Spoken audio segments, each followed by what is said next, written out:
The University of Oregon is located in Eugene, a city of 80,000 people, situated in the lush Willamette River Valley. Midway between Cascade Mountains and the Pacific Ocean. Touchdown, Stewart. Yeah, I got your speed right here. Hey, ball corner 10, outside 5. Are you kidding me? I'm really proud of where this team's at. We got a lot of work to do. What's the deal, Doug family? I am Kenjon alongside Jay Stu, and we want to welcome you to another episode of the Ducks of a Feather podcast. Listen, I am ecstatic. I'm excited. I'm in a euphoric state. Why, you may ask? Because it's week one of regular season. No more off season, okay? Mm-hmm. Now we get to the nitty gritty. Now we getting down to the grind. Now we getting to the things that matter the most. Season, baby. And it's week one, kicking this thing off with Montana State. But before we jump into that, my guy, Jay Stu, how are we doing, baby? I'm doing fantastic, man. I'm glad you just laid it out there. Red carpet, ready to go. In this case, I guess we call it a green carpet since we ducks and all. Yeah. But I feel really good about this season. I have a new, fresh mindset as a fan, and also a new, fresh mindset as a guy that's trying to get these fans some football knowledge. So I'm going. Yeah. Last year there was a lot of what do you call it? I don't know. Bias when we were talking about these games, which wasn't too far off as far as what was actually going on. Mm-hmm. But I think what I'm looking forward to the most this season is being able to give fans what they deserve, which is an honest opinion, always and forever. Well, listen, I'm right in line with you, but what I will say is that we've always given honesty. When it was good, we said it was good. When it was bad, we said it was bad. When it was ugly, we said it was absolutely ugly. Terrible. So, yeah. You know what I'm saying? So we've always told the truth. So that aspect of it won't be anything new. But I think as far as like preparing for games, right? Like what to like the emphasis on what we're actually like what I want to happen as opposed to what the actual dilemmas are. You know what I'm saying? Okay. I think that to me last year, it was, my first time really I think retirement, right? Mm-hmm. You start watching your old teams and you just want them to be successful. And you'll blindly go to the grave, like, nah, no matter what. Right or wrong. Listen, DP used to so say as this an analyst, you have to put that cap on and be able to, highlight certain things that you wouldn't necessarily highlight if you was talking to your homeboys about your favorite team, right? Yeah. So, listen, DP used to say this all the time. Right or wrong, our side of the street always win. So yeah. And so that's where it was at. But again, I get what you're saying, and I'm following. Yeah, you following. And we definitely keep it a buck. But as far as going into these games, we're gonna keep it a buck. Keep it a buck, keep it the same, okay? Anyway, bro, how was your weekend? What we get into? What did we golf? I know we golf. I know it was tea time. We golfed. Yeah, Kenjon actually called me one day, and he was like, "Let me call you back." I was like, "Nah, man, I want you to witness this." And I think I birdied on it. I birdied par 5, 16th hole, South Carmel Country Club in Charlotte, North Carolina. Yeah. About 2 weeks ago, Kenjon called me, and I was like, "Nah, man. I'm gonna sit you in the cart on the cooler so that you have a view of the green. I'm gonna go ahead and get this birdie." But yeah, man, golf is life. Golf is life. Mm-hmm. I mean, I can't say that, but I'm right with you. It should be life. How's running going for you? No, hold on. Running is going phenomenal. Just skip over this. We are not skipping over this. I apologize, brother. Kenjon, tell us about the gentleman that you raced in the streets of California. So, I was out on a 4-mile run, as I said in the video. I'm probably about mile 2. I'm 2.5 in. A car passed by me, and I'm in LA. You know what I'm saying? So I'm very observant when I'm on these runs, and it's early in the morning. I was out there probably like 5:30, 5:45. So I'm on my run. The car passed by me. I hear the wheels screech a little bit. So I'm okay. Flip a U-turn, and I'm in the neighborhood. He pulled up on the side of me. He was like, "I'll smoke you." Now, okay. What you mean smoke? There's 2 different types of smoke. It's 2. We talking. Let's figure this out. But I could tell by the way bro was looking at me and how he was smiling. I knew what it was. And so I'm like, okay. I said, "Well, what you mean?" He said, "I put these feet to you." Okay. I said, well, you ain't said nothing but a word. It ain't nothing but time, space, and opportunity. Ain't nobody out here. There's no traffic. So let's line it up. And he got to talking, got to bumping his gums, and I told him, listen, if it's smoke, it's just a fire drill, baby. Call me the fireman, because I'm here to put the fire out if it is one. And so we lined it up and got to it, and you know what I'm saying? Listen, I don't care who you are. Mm-hmm. If you want to race, let's race. Yeah. If you want to line it up, we can line it up. I don't care. I'm competitive. If you can beat me, I don't think you can. And if you beat me once, you got to beat me again. If you beat me again, you got to beat me again. It is really nice to beat Kenjon Barney, ladies and gentlemen. Don't y'all try that at home, just pulling up on people and try to race them. Because if you Kenjon Barney, 9 times out of 10, you're going to win. Yeah. Majority of the time. Listen, I'm like you asked me, I'm actually running. I'm really running these days. Yeah. And I'm getting back to my Jimmy Radcliffe days. So I'm back doing the agility work. I'm back doing the A skips, the B skips, the C skips, the pogos. I'm back doing the things that, made me fast at Oregon. So if you pull up on me, I promise it ain't gonna be what you think it is. Oh yeah. Just know that.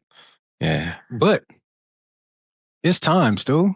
Yeah, man. Let's get to it. It's time. It's been a long off season, people. Yeah. You got to find things to talk about. You got to think about things to talk about. But now we actually got football to talk about. So let's jump this thing right on off. Let's jump into this roster. How are we feeling about this roster, Stu? I feel pretty good. There's, as we talked about earlier, and what I'm excited to, address mainly is preparation, right? Looking at these games like I'm actually going to go play them. And if I'm a player, what am I concerned about, right? I'm concerned about doing my job, obviously, but, if I know there is a weakness on offense, how can I support that? If I know there's a defense on, a defensive struggle, how can I support that? And what do I need to adjust in my game in preparation? And I think last year, blindly for myself, because I was just like, nah, we ain't no way. Ain't nothing gonna stop us, or nothing gonna come close, right? And, last year we had the offensive line struggles early on. And so there's a lot of dilemmas that I think we should talk about, right? Like, what are some things that, that could be a hiccup that we need to get sorted out earlier on in the process of our season. But also, what are we looking for? What are we watching in this Montana State game that we should absolutely demolish them, right? But what are we looking for as far as these players on the roster? Okay, so let's jump into, you led right into it. What are some areas of concerns that you think this 2025 Oregon team has? Okay. And when we say areas of concern, we're not talking about something that's going to be astronomically bad, something that we're just talking about slight areas where we may have to look, where there may be some issues, there may be a little worry, some doubt, some concern, but nothing of great magnitude that can't be figured out throughout the season or throughout these first couple of games. So again, what areas do you think may be areas of concern? I mean, we can talk about, Dante Moore, right? This is his first time. He has the keys now, right? He has the talent. He's the Ferrari, right? He's in the garage. When we pull out the garage, how we going to drive? You know what I'm saying? This is the first time of his presence being at the University of Oregon, driving the ride. And you driving to the Big Ten show. You know what I'm saying? So, how are you going to be able to handle that? Right? Because it's different from UCLA days. It's different from, parking the seat behind Dylan Gabriel. It's your time now. And I believe that he has what it takes. Yeah. But it's just one of those things as a fan, we absolutely must look at these games like Montana State. Can he handle it out the gate? Can he hit the ground running? Does he have enough seasoning, for his ramen? I like what you did because you led me straight into what I want to say. Dante Moore has had the ability to sit back. Me and Dante's path, I look at it. When I came into the NFL, even my time at Oregon, I got the opportunity and I sat. And I got to sit behind greatness in LaMichael. Then I get to the league. I'm behind Jay Stu. I'm behind D'Angelo Williams. I'm behind Darren Sproles. I'm behind Shady McCoy. So I get the opportunity to learn how to play the game at the NFL level and at the collegiate level watching LaMike. And so for Dante Moore, when he got the experience of being thrown into the fire, right, with a terrible UCLA team and going out there and things not working out. But then he transfers to Oregon and he gets to sit, gets to learn behind Dylan, gets to learn and figure some things out. So Dante has had the ability to sit and marinate, as you said, to sit and not be forced into the oven and cook all the juices and the seasoning out the meat. You don't want to come out dry. You don't want to come out dry. And I've always said this about Dante. Even when he was at UCLA, when I went and watched him play, I was like, the kid has all the talent in the world. He has no talent around him. But if ever his physical ability could catch up mentally, it would be a scary, scary thing for opposing teams, opposing defenses, and coaches.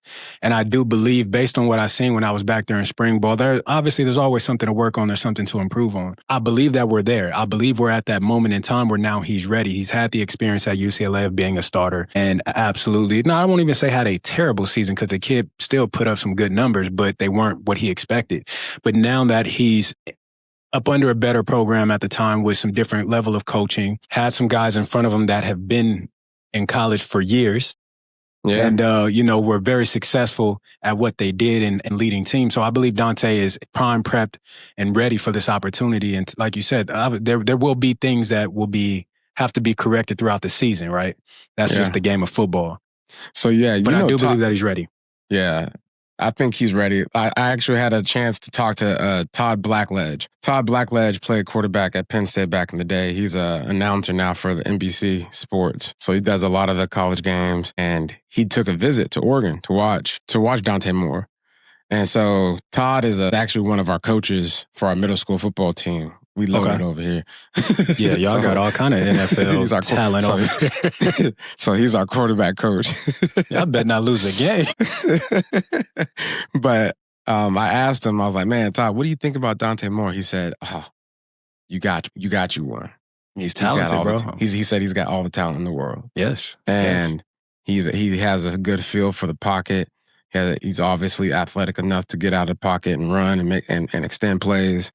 But he said he throws one of the most beautiful balls. Beautiful that he's ever seen. And so, we doing our homework out here now. And so, like I said, he is a Ferrari, okay? No, that boy's a Bugatti. You got to upgrade him. You got to upgrade him. I'm going to be real with you. A new Bugatti. Yeah. I did an interview yesterday with Ali Osborne on Coin. And she asked me about Dante. And I'll say it here. This isn't who I'm making his comparison to, but one of the most arm-talented guys that I've ever seen in my life was Aaron Rodgers. With the flick of a wrist, Aaron Rodgers could throw a ball anywhere he wanted. Look at the flick of the wrist. He could change his arm angle. Aaron Rodgers could throw every ball that you needed on the field. And when I look at Dante Moore and I watch that kid in spring ball, bro, he would blow my mind with some of the passes that he would make or how he would change his arm angle to get the ball around a defender coming in his face. Crazy. Whoa. But chill out. Ladies and gentlemen. Crazy. Girls, week one. We're at it. We're no. Week one. But again, that's not who I'm saying Dante Moore will be. But what I'm saying, when I look at that dude's arm ability, Stu, it's Aaron Rodgers-esque. The thing, literally, Oregon has not had a quarterback with the type of arm talent that Dante Moore has. And that goes from... That says a lot. It says a whole lot. And I'm talking about going from Marcus. I'm talking about going to Herbie, even D. Dix. I have not seen, in my years at Oregon, and from the time I really started paying attention, Dante Moore could very well be the most arm-talented quarterback to come through there. All right, so y'all heard it here first. Yeah. Kenjon Barner. He going to the grave with it? I'm going to the grave with it. The best arm talent in Oregon history. Let me say this, because I'm not deep into the history of Oregon football, right? Nah, I need to do my research, but and I'm gonna stand on what I said. I don't think there's been anybody who could spin the rock the way that Dante can. And again, if somebody, and if that's the case, we in good hands. We're in great hands. I believe that. Again, if he's caught up mentally with his physical, we're in. We are good to go. An area of concern that I have, that I seen while I was there, and again, I can only speak of what I seen in person, what I witnessed, and it may be different now, and I'm hoping that it is. But an area of concern for me is our secondary. Yeah. During spring ball, it was bombs over Baghdad. Okay, we was getting hit deep. We was getting hit. Don't forget that Rose Bowl was bombs over Baghdad too. So that's the last. No. That Rose Bowl was give the ball to JJ and watch me work. Okay, that's what the Rose Bowl was. Where was? Listen, it was behind the line of scrimmage. It was deep downfield. It was intermediate passes. It was short passes. It was the passing game. It was Jeremiah Johnson. Not Jeremiah Johnson. It was Jeremiah Smith. Shout out to JJ. Not Jeremiah. Shout out to JJ. It was Jeremiah Smith. That's what it was. That's an area of concern for me. And as we look at the roster and we look at what they have projected for the starters, and you never know because Coach Landon don't put no depth chart out, but you have Jalil, you have Dylan Thieneman, you have Aaron Flowers, and you have Iffy. That's what's been projected, and you have Dalen Austin at nickelback. Yeah. So hopefully Iffy ain't Iffy, huh? Iffy, let me tell you something about Iffy. Iffy gonna knock your helmet off. Oh, Iffy gonna bring it. Because you was out there all spring. Tell me about Iffy. Iffy is a force. Okay. I watched that dude hit some dudes in them pads, and it did more than wake him up. Let me say that. Okay. Like he's one of them DBs that I talk about that will come down in a run game and make his presence felt. You're gonna know who the corner is out there. You're gonna have to look to that side to see where 7 is. Because 7 gonna come down and he gonna make your ears ring. But with that being said, we're young in the secondary. And that's always a concern of mine when you guys, now again, I'll say this roster is full of talent, right? It may lack experience in certain areas, but it's full of talent. And sometimes you can overcome lack of experience with a plethora of talent. And we have that. Especially with the schedule that we have, right? It's it can buy you opportunity to learn on the fly. You know what I'm saying? And that's what's required. And to be honest, the way college football is set up, it's supposed to give guys the allowance to learn on the fly, right? Yeah. Because, especially these days, the rosters change so much. I mean, you look at our offensive line. Like, we could talk about that in a minute because that's going to be my next, thing to watch. But you talk about how do guys blend, right? How do they play together? Yeah. Like we were just talking earlier today about the Panthers' offensive line, and this is the NFL. Panthers' offensive line is the same exact offensive line as last year. When do you remember that happening? That doesn't happen. It doesn't. I said that yesterday on that interview with Ali. I said, having the luxury of 5 returning offensive linemen is very rare. Yeah. Oftentimes, you're replacing somebody or a couple of somebodies on the offensive line. So to have 5 guys coming back for you guys out in Carolina, that's a luxury. Yeah. So go ahead. But so just going back to the point of, having the moment to learn on the fly, to mess up and to recover, right? To be coached, to be developed in these first few games of the season are huge. So that, to me, I feel good about because these guys have the measurables that scream NFL talent, right? Yeah. So we gonna be all right. Yeah, I'm hoping so. Like I said, that our secondary has to grow fast. And again, going to the schedule, we have we don't play anybody until we get to Penn State that is truly going to test us. Yeah. I think we can manage and control every game up until that point. And even with that, I'm not sold on Drew, Penn State's quarterback, but that's a whole nother conversation. But let's jump into this offensive line conversation. Yeah. So what concerns you there? So just like what we talked about earlier, right? The cohesiveness, right? We got a lot of talent. Like, I'm not upset about the talent that we have. I'm just more so wondering, until we see it happen on film, we don't know how they all play together. In the spring ball, they didn't play together. They had them all split up, right? Mixed up. I hate that. I really do. I honestly do, because you don't allow a group to get any sort of relationship. So go ahead. My fault, bro. Unless they're doing it throughout practices and whatnot that we don't know about, which I was there in spring. They would mix in here and there, but it was a bunch of different guys with a bunch of different guys. Yeah, that's interesting. But I think the cohesiveness is what, you know, I worry about, right? You play Montana State. You're supposed to go out there and blow them out the water. But if you kind of go out there and you stank, you know what I'm saying, and get off the wrong foot, that can be a game where, you know, you're not aligned. You're not attuned to the guy that's next to you, right? So you don't understand how he's playing, how he's stepping on certain blocks, on double blocks, and getting upfield, and where he's going to be located, and like those extreme moments of, you know, uncertainties when you play slow, and when you play slow and another guy's playing fast, we don't want injuries. It's a bad combination, you know, and so that's where, to me, the offensive line, just the cohesiveness, just wondering what that's going to be like. And I'm right with you. An offensive line is like a marriage. It's like any relationship, boyfriend, girlfriend. It's a marriage. You need communication. You need trust. You need commitment. Right. You need all of these. Consistency. You need time, consistency, time put in. Yeah. And so, to your point, that's what makes an offensive line great, is being able to trust one another, being able to communicate with one another. One of the most dominant offensive lines I played with was that 2017 Philadelphia Eagle offensive line, where we had Jason Peters, we had Kelsey, we had Brooks, we had Chris filling in from time to time, and we had Lane Johnson. Lane and Brandon Brooks, I don't think they gave up a sack all season.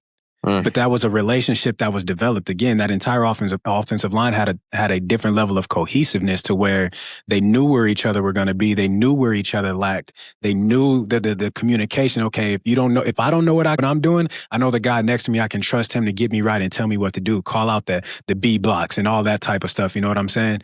Yeah. So, and just that accountability, right? Like why you're doing it. The why is like, y'all are really brothers.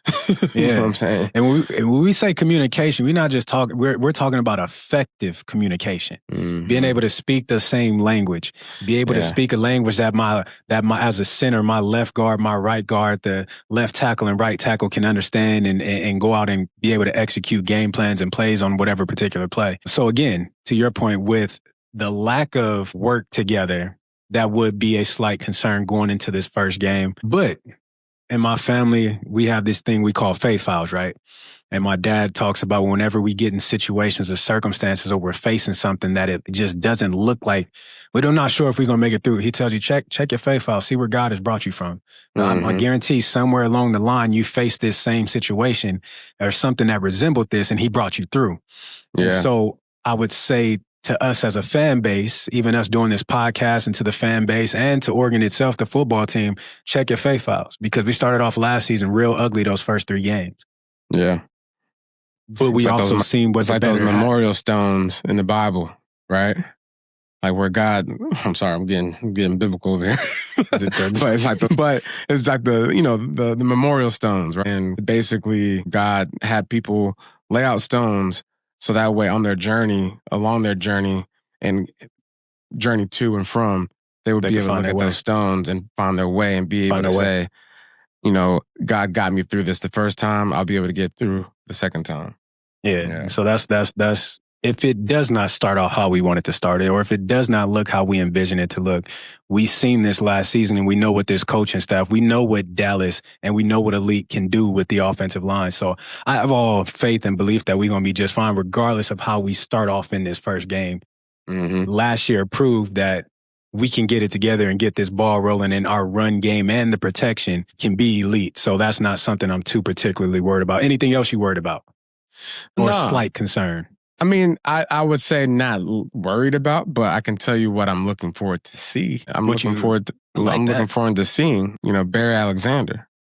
Okay. Again, I'm gonna give you one I'm excited to see. I'm excited to see Amari Washington. Okay. Yeah. Listen. Let me tell you something, boy. Let me tell you something. Was he doing some things in camp? Listen. Again, I can only go back to the time frame that I was there, right? And it's hard to pop when you're surrounded by as much talent as we have on that defensive line, where you look at Tatum, you look at Teo, you look at Bear. But that boy Amari popped every single time, huh? That boy about 6'3", about $3 and some change. Oof. you don't expect him to be able to move the way that he moves. You don't expect him to have the type of power that he has. There's football players, right? And then there's guys that play football. Amari is a football player. Yeah. He has I like his number 2. What is he, number 52? Boy, listen, fire. Yeah. Like he just Fire. like, look, I want the middle linebacker number. Yeah, let me show you what I'm about. But yeah, that kid is special. But talk to me about Bear. Look, so Bear, his experience, obviously he's a transfer from USC, right? Whenever you get transfers in here, you know, you're expecting them to have a presence of a veteran presence and whatnot. And so I look at a guy like Derek Harmon last year, right? Yep. He came in and he was a force. So much so, he earned himself a first-round draft pick, right? And he is a terror in the league as expected already in preseason. So you lose a guy like that, and we bring in a guy like Bear Alexander. There's a lot of gaps to fill. And, you know, Amari Washington, you're right up there with it, right? As far as run stop, we got to be able to have the right fits. We got to be able to hold the point of contact wherever you're supposed to be, you cannot give up ground. And I think that to me lets our linebackers play faster because we are what we are at linebacker. There's a lot of unknowns there, right? And I didn't want to put that as a concern because I feel like if we come to play with our front 5 led by Amari Washington and Bear Alexander, Teo, we should be okay in the run. But what I'm excited to see, I'm looking forward to see how that shapes out. But what I'm excited to see on that defensive line is Elijah rushing. I want to see. Talk to me. I want to see, baby. We need you, dog. It can't just be Teo. We need both. I need offenses to go up to the line of scrimmage and say, scratching my head. That's what you want me to do, coach? What you want me to do, coach? We got Teo on this side. Then we got Elijah on the other side. That's what I want these offenses to be saying when it comes time, you know, November. You know what I'm saying? Where guys are beat up and they don't want to get out of their kick. You know what I'm saying? Offensive tackles a little too lazy or they a little banged up and they too lazy to get out of their kick. Like, I want Elijah rushing to be rushing the quarterback. We're loaded, bro. We really are. When I look at this roster, another cat is Blake Purchase. And my dark horse this season, I don't know what they're going to do with him. I don't know if he's playing. I don't know if he's going to redshirt. But Nasir Wyatt, bro, listen. Another dude that you want to talk about fast? Okay, so he was picking him up, putting him down, huh? Listen, getting off that line, he was absolutely brutalizing our offensive line. Spin moves, speed off the edge, and he's powerful. Yeah. So is he pretty long? Nasir's not a big dude. He's undersized, but has all speed. But Dwight Freeney, right? Yeah. An undersized D lineman, but was absolutely dominant. He has a Dwight Freeney type, very explosive. He has a Dwight Freeney type spin move. He would kill our offensive line with that. He get off that edge because his speed is going to force you to get out of position coming off the edge, right? You got to respond. You got to respond. And he would set them. It was beautiful. It was absolutely beautiful. So maybe we'll be able to see him in this first game too, just to see. This is the biggest thing, what I want out of this game. I want us to have such a lead to where we get to see these backups and these guys that no one's really heard about yet, right? Because these are the games where we get to see y'all. If you get that 25-point lead, all right, let's see Nasir. Right? That's what I want to see from this coaching staff, right? Yeah. I want to see us put our foot on the gas and never let it off. Like I want to never let go. I want to see us put up 50, 60 points. You know what I'm like, and we have the talent, we have the ability to do it. I want to see Will Stein call this year out of his mind. I want to see him up for a head coaching position based on how he called the offensive game of football. Like that's what I want to see. That's what I want to see. But we've been on the defensive side of the ball. Let's go over to the other side. Can we show the offense some love? Can we go to our side?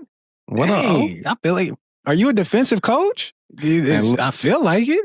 Watch what I've been telling you. When I go into games, I'm thinking about what the offense is doing because that's just how I naturally think. So if I'm thinking about how I'm doing, I got to study the defense. Man, I understand, but listen, shout out to my old boy. Yeah. Let's get to this offensive side of the ball. Get it together. I want to go to. Let's get it together, please. We can always talk running backs, right? That's what we do. I don't want to go there. I don't want to go there. I want to go to. I want to get to that receiver room. Okay. And what do we think outside of Decorian? We've talked about Decorian and what we expect of him and what needs to happen with him. Outside of Decorian, who do you think has to be a guy that steps up? In that receiver room? Yes. I'm thinking to myself, it's got to be Kyler Casper. Because you got Decorian at say that one more time. Kyler Casper. Okay. Wide receiver at X. Yeah, I know what you're talking about. We need X to be X because Z gonna be Z. Yeah, we talked about him, right? But Kyler Casper, looking at guys like him to really solidify himself as the option, right? When you talk about a quarterback, who's going to build that relationship, that bond, that chemistry out the gate? Montana State, that's the first game to do it, right? I'm looking at Kyler Casper. Being there in spring ball, I had the opportunity to talk to Kyler and tell him, like, Kyler's a big dude. Like, I need you to be a physical presence. Yeah. You got a big body. I need you to learn how to use your body like a basketball player. I need you to learn how to box guys out. There aren't going to be too many guys that's bigger than you on the field, especially playing DB. I mean, nowadays the defensive back is getting way bigger than what we were accustomed to when we played, but he's still a big dude and he can catch. Like, he has mitts. So that is a guy that I'm excited. He does. I just need him to be more confident in his physical stature. Like, we can't be fearful. That's what I need from him. But then I'm going to go Florida State transfer Malik. Okay. Him, and I would go J-Mac. Those two for me. J-Mac is super explosive, run routes, get open. I want to see more consistency from him, and I really want to see him explode onto the scene, and I need to see more consistency from Malik in catching the ball. Because Malik has absolute nightmare speed, right? He will blow by you. I just want him to be able to secure every catch that comes, catch all the things that you're supposed to catch, and catch give me 40% of the balls you're not supposed to catch. It would be right. It's hard for those fast guys to catch these days, right? And I don't understand it, man. They too fast, man. It's like everything they doing is just like they can't be coached because nobody's really that fast. It blows my mind. It really does. But some of the fastest dudes in the world that I play, I'll go back to Oregon. Jameer Holland. I'm talking so fast. Derrick Jones. You play with Derrick Jones? I didn't. I'm not that old. Yeah. Derrick Jones. He was like a cheater, boy. That was Jameer, bro. Jameer would convert slant routes into go routes. No, bro, you have a slant. What are you doing? He didn't touch me. Yeah, all right, well, I get it. Yeah, he was. If you didn't get your hand on Jameer, it was over with. But now it was like, are we going to catch it? It's a 50-50 ball with nobody around, and that's not what we need. I went to the scene. It was wide open. Yeah, I was open. My hands got in the way. Anyway, I love you, Jameer. If you see this, and then the last guy, I would say, not necessarily a receiver, but somebody that is athletic enough to be used out wide. Jabari. Okay. Transfer in from Louisville. Love dude, athletic, can really get in there, can catch the ball. He's a big playmaker from what I've seen in spring ball, can make the spectacular catches. And I think him alongside with Kenjon Sadiq, that's going to be a dangerous package for defenses to have to cover because both of those guys are dangerous. So that's where I'm at with that. Yeah, I like that. Jamari is basically going to be our Terrence Ferguson, but Jamari Johnson. Oh, yeah. I can. You know what? I can go with that. I can go with that. Yeah, I can go with that. Jamari for sure. Now let's go to what we do. Let's go to what we got paid off doing. We got paid off running that rock. Okay. Okay. Yeah. That's what do we think this rotation? Because we got some guys in this room now. And I've, some little birds been tweeting about the performance of these different backs in this room. And from what I've heard, the highest performer in the room ain't been who we all think who we think it's been. Who's it been? Jay Lamar? No. Riggs? No. Noah? I can give you one more. You said Noah? No. Makai? De'Aaron Hold on Hill. now. Who? I've been hearing De'Aaron Hill. Oh. Yes, freshman. I've been hearing nothing but people raving about De'Aaron and what he's doing in camp. Now, I don't think he's going to get on the field this year. I wouldn't put him on the field this year. I get that extra year out of him that we can, redshirt him, and get him ready for next season. Yeah. But what do we look like? Talent yet, huh? I almost cursed. Heck no. Heck no. Absolutely not. Hide him a little bit. Yeah, we gonna hide you, brother. We gonna put you in the back of the deck. We not bringing you out yet. Yeah, we're gonna bring that Joker out around like the last 3 hands.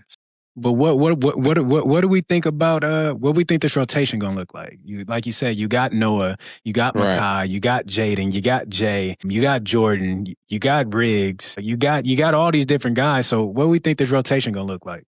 I think it might be something a little bit more top heavy with Makai, just from the standpoint that we're going to need it, in my opinion. I think last year we didn't run the ball as much as we should have, in my opinion, early on in the season. You know, I would like to see a heavy dose of the physical back, which appears to be Makai Hughes. I don't know if Makai more physical than Noah. They might be equal. As far as they're built, right? Like, who's going to go in there and take the punishment? And so, Stu. I mean, I've seen pictures of Makai Hughes now. I need you to look. Makai Hughes got a Deuce Staley back. He got a wide back. Shoulders is this wide. Yeah, so he got the back. But I want you to understand something. Noah is powerful. Yeah, Noah is powerful. Look, we know what Noah was doing last year. Noah was over there running kids over. Yes, he was running somebody's sons over last year. So yeah, somebody kids was getting their butt put on the turf. Take your son and hold him out of this game, please. Have several seats. But to that point, you know, I just think, I don't know. I don't really know what to expect. But I do know one thing. We got the backs to be able to run that rock, and I hope that we run it earlier and often. And then that way, that play action, that's how you ease into the passing game, especially when you got guys that are trying to figure out the chemistry, rely on that offensive line, and that running game. But right now, I think Makai Hughes obviously is the starter. He got the nod for preseason All-American, whatever that was called. And obviously, you already know what that means. It just means you just preseason All-American until you prove it. Yeah, you got to go out there and do it. But the guy to me is Noah. Noah? That's how you Absolutely. think? Noah's the number one guy, in my opinion. Okay. Based off of what I've seen. And again, they don't put depth charts out there, but I do believe that Noah is number one. Okay. Based on how I see things going in camp. Despite what, you know, these different websites put out, I think Noah's the guy. I mean, rightfully so. You know, he's been there. He's talented. We've seen what he can do last year once he got confident and comfortable coming off that injury. But you said something earlier, and you hit the nail right on the head. Last year, we didn't run the ball as much as we should have early on. And I think rather than, you know, putting everything on Dante's back right now, I think we will see a heavy dose of the run game because of the veterans that we do have. That's probably the most mature position group on the field with Noah, with Makai, especially those two guys that have played, know how to play the game, have the experience, especially on the offensive side of the ball. That's the most, you know, experienced group. So I do believe, and I hope that we do see a heavy dose of running to start this season off, so the young receivers can find their footing, so Dante Moore can find his footing and catch his rhythm, and then we can progress the offense from there. Now, will that happen? This is me and Stu just talking back and forth, right? This is just me and him talking about what we would like to see, what we hope to see, but Coach Stein going to do what he going to do. He's going to call what he want to call, and the offense is going to look how it's going to look. But I think we have, again, I'm going to go back to our schedule. We have this schedule that allows for us to build off of the run game to where we don't have to be so pass heavy at the beginning of the season. So I'm hoping that's what we see. I really am. I'm hoping that we see a lot of Noah. I'm hoping that we see some Jay Harris. I'm hoping that we see Makai. I'm hoping I don't know what this rotation is going to look like, because how many backs do you carry? Yeah. Right? How many? How many backs are you taking with you? So you got to take Noah. You got to take Makai. You got to take Jalen Lamar because he is the only back that really plays on all 4 special teams. Yeah, special teams guy. Outside of so you have to dress him. You got Jay Harris and you got Dejon Riggs. And then obviously you got Jordan and you got Dier after that. So what are we doing? Because I just mentioned 5 guys on this hand. That Montana State gonna be able to showcase who gonna be who. And that defense needs to lock people down, and we just need to hit these boys up over the top of the head with that play action early so that we can see all these boys. Yeah. Yeah. Well, listen, let's jump into, it's here. Again, we said it earlier. Damn it, it's here. Football season is here, okay? And first up, we got Montana State. Montana, you know what I'm saying? Montana coming off a 15-1 season last year, number 2 in the FCS. Had a heck of a season. And the Ducks are favored by 25.5 points, Stu. Mm-hmm. And we didn't always do as well as we, would have liked to do when it came to me and you going over, under, and but like you said earlier, I think this year we can be more realistic about our approach and the expectations and what the outcome will actually be. You going over or under? I'm going over. Because as long as we run over to Isaiah World's side, we're going to be all right. Ooh, I like that. I like it. Listen, look, the world is on your shoulders, baby. If you want to go over the top. And make sure you hit that over to the left. Okay, so 25, we over, baby. 25. Going over? Listen, I'm right with you, okay? And I love the analogy that you gave with Isaiah World, right? Mm-hmm. But listen. The run game is at Harkey's feet, okay? So we can go either way. You want to go right, we can go right. You want to go left, we could go left. Listen. It don't matter what you want to do. I think we have the offensive line to go out there and dominate the line of scrimmage to continue to gain 2 or 3 yards themselves, and the backs can do it themselves. But outside of that, I said it earlier, I believe that we have the most arm-talented quarterback in college football, not just in the Big Ten, not in the SEC, in all of college football. I think we have the most arm-talented quarterback, and I think we'll see that. Not only that, we have one of the most explosive receivers in Dante Moore. We have one of the most explosive tight ends in Kenjon Sadiq. We have some guys that can just flat out play the game of football. So I'm going with my boys, too. I'm going over 25.5 points, Ducks by a mile, Ducks by a million, and we're going to get to singing the fight song in the locker room after this. Mm-hmm.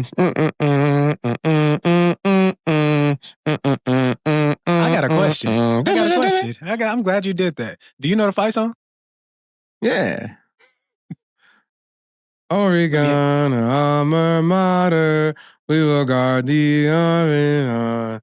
Fellas gather and cheer. Sing the story, Oregon. Brother praises of our warriors. Sing the story, Oregon. On the victory, the heroes. But a mighty Oregon. And we will march on down the field, fighting for Oregon. Plow through the poor man's line of strength, will defy. And we will all cheer for Oregon. We're out to win again. OSU may fight to the end, but we will win. Open the door. Hooray for Oregon. Hooray at last. Hooray for Oregon. We kicked your ass. Hey, I'm glad you coached me through that, Kenyon, because I definitely forgot a couple of them words. I know you did. Yeah, man. I got you covered. Yeah, we got to sing that song every game this year. Every game, man. Every game. Again, Montana, super excited. Montana got a guy named Taco. You was talking to me about Taco last week.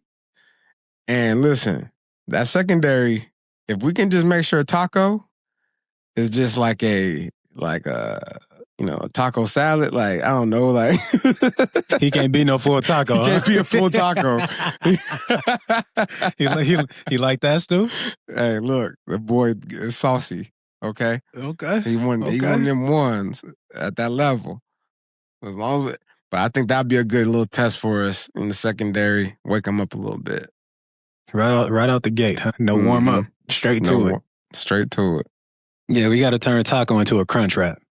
That's what we I got to like do to that. Taco. That's what we I got to like do. that. We got to turn into a crunch wrap, okay? Wrap him up, lock him up, throw him in the oven and cook him, okay? That's Yeah. all we got to do. No Gorditas So listen, out here, baby. With all that being said, what are we, from an overall aspect, what are we hoping to see from this team this year? I'm hoping to see a consistent, dominant football team. I'm looking to see Dante Moore turn the car on and drive and not look back.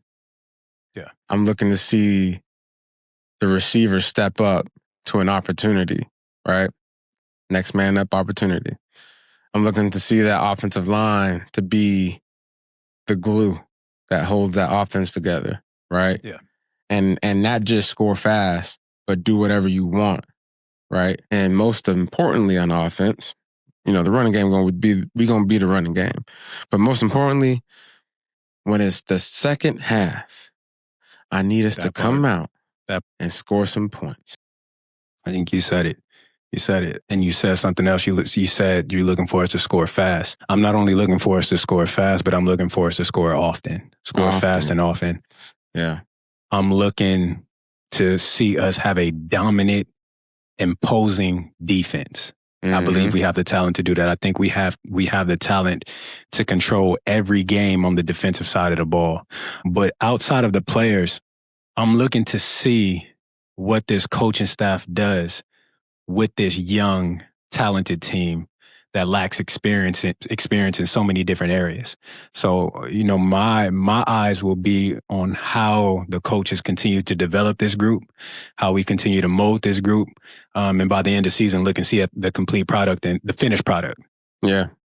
It's week 1, it's game 1. It is here, Montana State, traveling up to good old Eugene.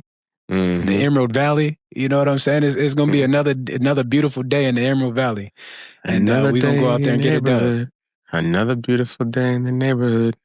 All right, Would Mr. you be Rogers. my neighbor? Well, listen, that's all we got time for, baby. Stu, I love you. Love you too, dog. And as always, ducks of a feather flock together, and we out, baby.